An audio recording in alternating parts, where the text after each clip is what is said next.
আসসালামু আলাইকুম ওয়া রাহমাতুল্লাহি ওয়া বারাকাতুহু।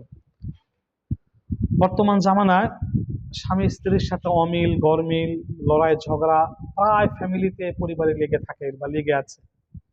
যদি স্বামী দুর্ব্যবহার করে, স্বামী বদমেজাজি হয়, কোনো মহিলার স্বামী যদি বদমেজাজি হয়, দুর্ব্যবহার করে, বদ আখলাক হয়, তাহলে সেই মহিলার জন্য একটা বিশেষ আমল রয়েছে। সেই মহিলা যদি একাধারে 3 দিন 300 বার, প্রত্যেক দিন 300 বার ইয়া বা সেতু পাঠ করে পানিতে ফু দেয়, সেই পানি স্বামীকে পান করায়, অথবা খানার মধ্যে দম করে, যে কোনো খাবারের মধ্যে, ভাত হোক রুটি হোক, স্বামী যে খাবার খায় খাবারের মধ্যে ফু দিয়ে স্বামীকে যদি স্ত্রী খাওয়ায় দেয়, ওই স্বামী কখনো স্ত্রীর সাথে আর দুর্ব্যবহার করবে না, খারাপ ব্যবহার করবে না, সর্বদা সদাচরণ করবে।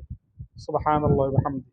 আবারও বলছি, যদি কোনো মহিলার স্বামী বদমেজাজ হয়, বদ আখলাক হয়, তাহলে ওই মহিলা একাধারে 3 দিন, প্রতিদিন এই সে 300 বার বা সেতু পানির উপরে অথবা খাবারের উপরে, সেটা মিষ্টি দ্রব্য হোক, পানি হোক, যে কোনো খাবার হোক, ইয়া বা সেতু 300 বার পাঠ করবে।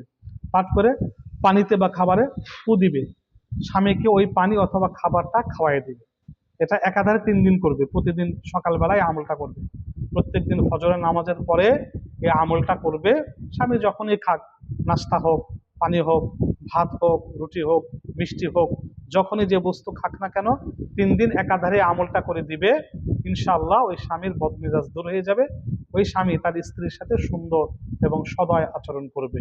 আমিন। পরীক্ষিত আমল। আমিন।